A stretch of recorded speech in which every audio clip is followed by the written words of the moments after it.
Hello बच्चों, नमस्कार। स्वागत है आपके अपने यूट्यूब चैनल एग्रोटेक स्टडी में। और बच्चों, मैं हूं अरविंद यादव।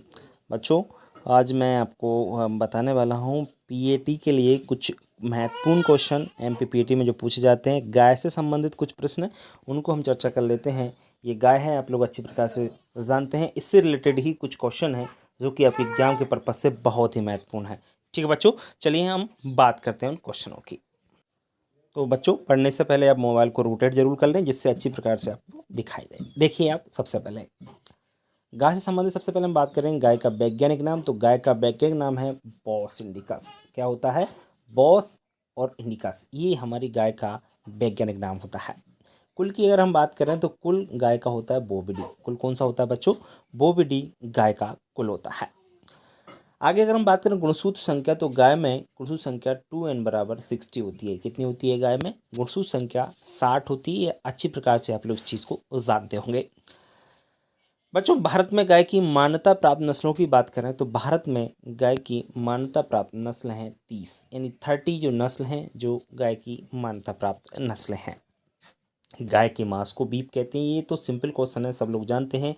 गाय के मांस को बीफ कहा जाता है और कई बार ये क्वेश्चन एमपीपीएटी में पूछा गया है। गाय के ब्यानी क्रिया, यानी जब गाय ब्याती है तो उस समय उस क्रिया को कहा जाता है काविंग। क्या कहा जाता है? उस क्रिया को काविंग कहा जाता है। गाय के नवजात बछड़े के मांस को, जी हाँ, ये क्वेश्चन और ये वाला क्वेश्चन इनको जरूर याद रखेंगे। गाय के मांस को बीफ कहते हैं, जबकि गाय के नवजात बछड़े के जो मांस होता है उसको बील कहा जाता है। कंफ्यूज नहीं होना है। गाय का जो छोटा बछड़ा होता है, यदि उसका मांस यूज किया जाता है तो उस मांस का नाम है बील। ये आप लोग बिल्कुल भूलेंगे नहीं।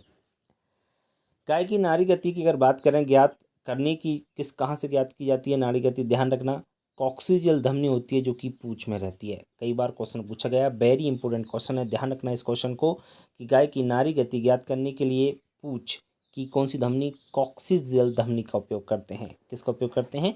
कॉक्सिजियल धमनी से ज्ञात करते हैं। आगे अगर हम बात करें गाय का मधुचक्र, तो मधुचक्र होता है 21 दिन का। मधुचक्र कितने दिन का होता है? 21 दिन का। 21 दिन में वापस फिर आता है।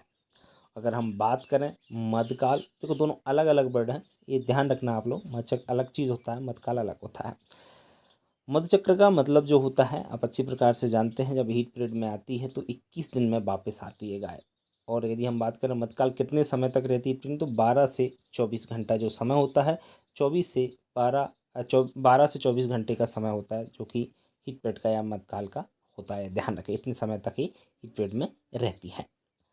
गर्भकाल की बात करें, सब जानते हैं इस क्वेश्चन को। गाय का गर्भकाल 282 दिन का होता है। 282 डेज का आपका गाय का गर्भकाल होता है। राष्ट्रीय डेयरी अनुसंधान संस्थान करनाल हरियाणा में। सिंपल क्वेश्चन और कई बार ये क्वेश्चन पूछा गया है, इसलिए याद रखेंगे। राष्ट्रीय डेयरी अनुसंधान संस्थान कहाँ पर है? करनाल हरियाणा में स्थित है।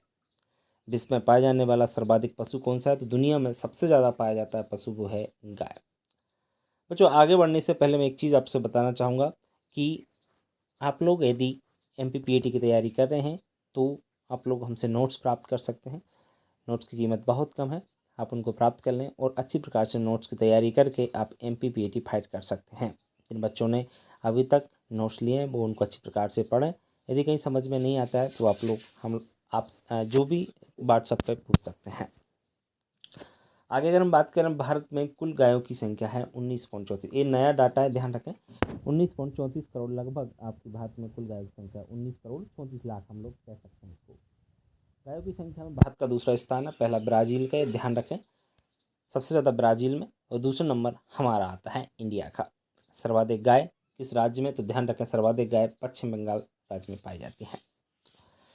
विदेशी गायों का लक्षण कुंवर नहीं पाया जाता। जी हाँ, विदेशी गायों में क्या नहीं पाया जाता? कुंवर, यानी हम्प होता है जो ऊपर वाला, वो नहीं पाया जाता, जबकि देसी गायों में ये पाया जाता है। सब जानते हैं कि भारतीय गायों में कुंवर पाया जाता है। कुंवर जनरली सब लोग जानते होंगे अच्छी प्रकार से। थारपारकर इंटू होलिस्टियन फ्रीजियन बराबर कर्नफ्रिज। जी हाँ, ये दोनों का क्रॉस कराकर जो तीसरी नस्ल निकाली गई थी वो थी कर्नफ्रिज। याद रखें, एग्जाम में कई बार पूछे जाते हैं दोनों क्वेश्चनों को, आप याद रख लेना क्योंकि पूछे ही जाते हैं। इनमें से एक प्रश्न आपका जरूर एग्जाम में। साहिबाल इंटू ब्रांसिस, इन दोनों का क्रॉस कराकर कौन सा? करनसुस का निकाली गई थी। भारत में विश्व की 16% गाय पाई जाती हैं। जी हाँ, सब लोग जानते हैं भारत में टोटल वर्ल्ड की 16% यानी 16% गाय पाई जाती हैं। तो बच्चों जितने भी गाय से संबंधित जितने भी प्रश्न थे वो सभी प्रश्न मैंने इस वीडियो के माध्यम से आपको दे दिए। अब आगे हम भैंस बकरी भेड़ सभी को एक एक से लेकर आ रहे हैं। ये हमारी कोशिश रहेगी आगे। और जिन बच्चों ने नोट्स नहीं लिए वो नोट्स प्राप्त कर सकते हैं। अच्छी प्रकार से हम उनको नोट्स दे रहे हैं और वो अच्छी प्रकार से उनको पढ़ें, मेहनत से चलाएँ और MPV 85 ज़रूरी करें। ठीक है ना। यदि किसी की ज़्यादा समस्या है पैसों की तो उनको हम कहीं ना कहीं थोड़ा बहुत डिस्काउंट देके भी नोट्स उपलब्ध करा रहे हैं।